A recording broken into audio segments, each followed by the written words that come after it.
people that were shot accidentally. Alec Baldwin fired a prop gun on the set of his film Rust on Thursday, accidentally shooting and killing the film's cinematographer Halyna Hutchins and injuring the film's director Joel Sousa. According to authorities, 42-year-old Hutchins was transported by helicopter to University of New Mexico Hospital in Albuquerque, where she was pronounced dead by medical personnel. 48-year-old Sousa was receiving emergency medical care after being transported by ambulance to Christus St. Vincent Regional Medical Center in Santa Fe. On Friday morning, actress Frances Fisher, who co-stars in the film, said Sousa was out of the hospital and recovering. It's unclear how the incident occurred or the circumstances surrounding the discharging of the prop gun. The Sheriff's Department tells ET, quote, "This investigation remains open and active. No charges have been filed in regard to this incident. Witnesses continue to be interviewed by detectives." On Thursday morning, before the tragic accident, Baldwin shared this pic from the set of the Western, alongside the caption, quote, "Back to in-person at the office. Blimey, it's exhausting." Earlier in the week, Hutchins posted this clip writing, "One of the perks of shooting a Western is you get to ride horses on your day off." She also shared several shots of the scenery, as well as this group shot of the cast and crew of Rust. En el set de rodaje, poco después del suceso, veíamos a la policía y al actor así de hundido. Alec Baldwin rodaba una escena con una pistola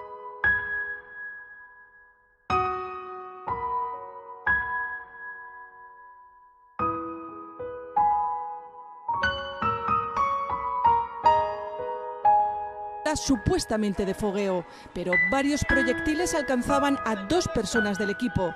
Halyna Hutchins, de 42 años, que en estas imágenes vemos unos días antes en la grabación, y el director de la cinta. Ambos eran trasladados al hospital, pero la directora de fotografía perdía la vida durante el camino. Se investiga por qué el arma, que debía ser de atrezo, estaba cargada y con qué tipo de proyectil. En el western, que se graba en el rancho Bonanza Creek, en Nuevo México, Baldwin interpreta a un hombre que lucha por su nieto acusado de un crimen, al recibir un disparo con una pistola cargada por error.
A historic vote in the U.S. Senate right now. It's a vote which is very important to thousands of people here in Southern California. The U.S. Senate has passed a resolution formally recognizing the Armenian genocide. In 1915, 1.5 million Armenians were killed by Ottoman Turks in what many scholars say is the 20th century's first genocide. For decades, Turkey has disputed that description, saying the toll had been inflated. The resolution provides official recognition and remembrance of the Armenian genocide. Today's move was opposed by the Turkish government.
There is no end in sight for the ongoing conflict between Armenia and Azerbaijan. All attempts at a ceasefire have stalled as both sides accuse each other of violating the truce. And now, Israel and Turkey have handed Azerbaijan an upper hand in this conflict. Unmanned suicide drones and munitions are being deployed to lethal effect in this conflict. They are known as kamikaze drones and can take out tanks and even artillery positions in the disputed territory. Here's a report. Intense clashes continue between Armenia and Azerbaijan.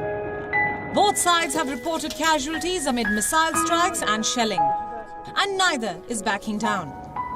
All talks of a ceasefire have failed. The disputed territory of Nagorno-Karabakh is at the center of this nearly 30-year-old war. In a BBC report, Jonah went to Jebrail, which has fallen under Azerbaijani control. During the Second Karabakh War, footage emerged online of Azerbaijani soldiers desecrating the Church of the Holy Mother of God. The BBC team went to find the church, but instead found that the church has been leveled and destroyed. The full report is available on the BBC News website.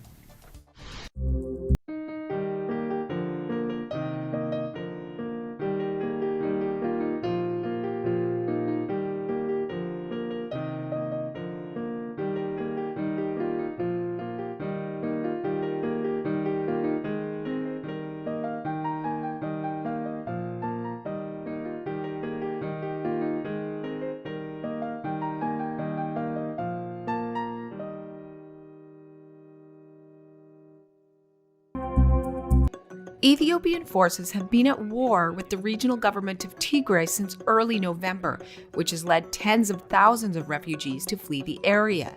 To understand the root of the conflict, we have to look back at the country's political history. Tigray, a region in northern Ethiopia, accounts for just 6% of Ethiopia's population.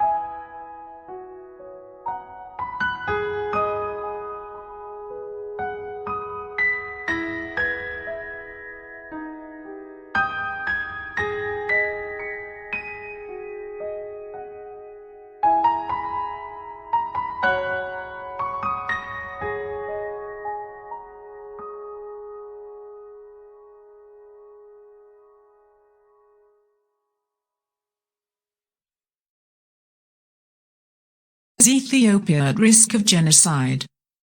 Over the course of 6 days in November 2020, Ethiopian government forces and allies executed 200 civilians in Addis, a town in Ethiopia's Tigray region.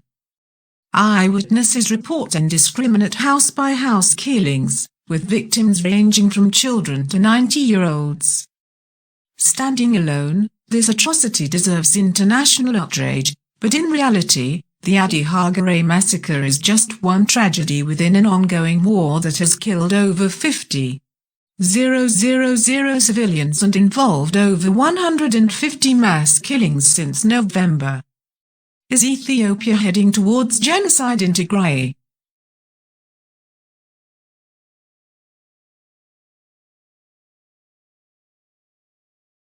Specifically, will the Ark of the Covenant play a role in the last days, whereas some saying the Antichrist will actually sit upon it, proclaiming himself to be God? This would maybe be a literal fulfillment of 2 Thessalonians chapter 2, where it says he will take his seat at the temple of God, displaying himself to be God. And then he asks if that might happen at the same time as the covenant made in Daniel chapter 9, verses 27, talking about a stop to the sacrifice and on the wing of abominations. Right. Do you realize what the Ark is? It's a transmitter. It's a radio for speaking to God. An army which carries the Ark. Oh, you remember that well, right? Indiana Jones, Raiders of the Lost Ark, the Ark of the Covenant. They found it, but in our morning passport, Nadia Bilchik has found it as well. Yes, and the mystery continues. And it continues. I mean, Steven Spielberg certainly popularized it, but this is a mystery that's been going on for hundreds of thousands of years. And where is the Ark of the Covenant? Well, the Ethiopians, both Christians and Jewish Ethiopians, believe that's in a church in Ethiopia. Okay. Now, interestingly enough, the story and the mystery has revived because this particular church developed a leak. which means that the famous Ark will have to be moved. Now, why this is a problem is that the only person who can actually watch it is one guardian. He is the only person who is allowed to see this Ark of the Covenant. Let me make sure I got this right. They sprung a leak, so they need to do some move repairs. Of course, it needs to be moved. And he can't move it alone. So it may be the first time in thousands of years that people get to see it. Okay, are we sure it's there, or they've been playing a hoax on us for years? What popular belief is that there is some ancient relic there, and that they really believe it is the Ark.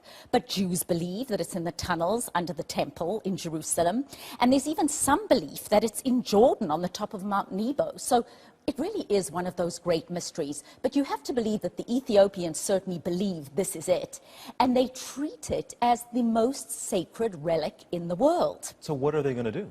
Well, what they're going to do at this point is either repair the leak, or I don't know how it's going to work as to how they're going to actually move it, because the belief is that if you see the Ark, you will implode.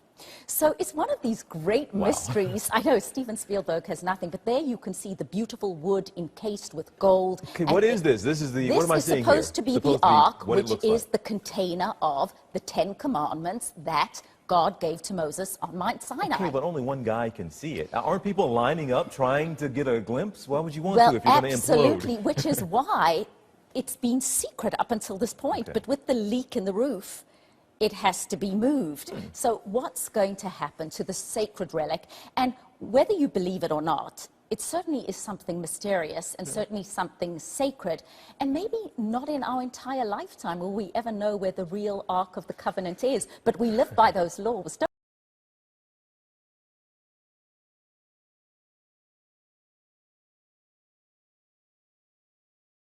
Alec Baldwin did an interview on television. Did you watch it?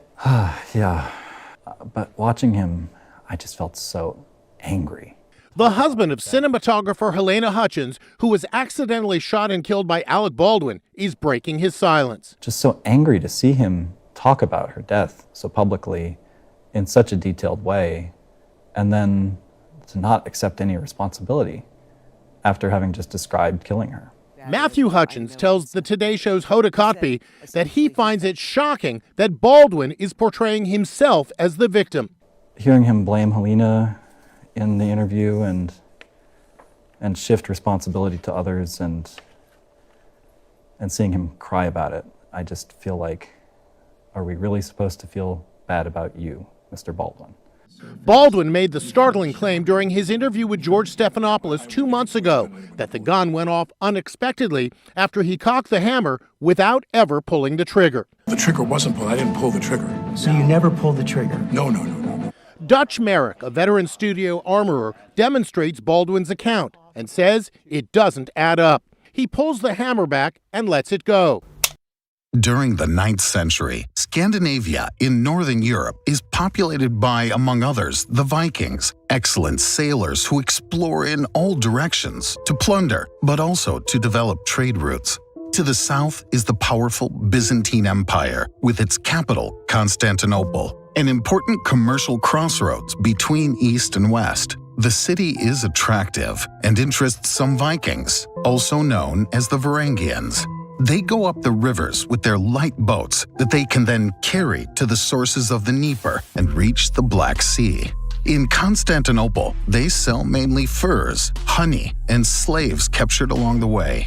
The trade route develops rapidly, attracting many Varangian settlers who go founding fortified trading posts. One of them, called Rurik, is said to have founded the Principality of Novgorod, becoming the first of a very long Rurik dynasty. In 882, his heir Oleg leaves with an army and conquers Smolensk and Kiev. He then founds the Kievan Rus, of which he becomes prince. The new state includes mainly Slavic and Finnish tribes.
Братья, судил вам Бог такую смерть принять.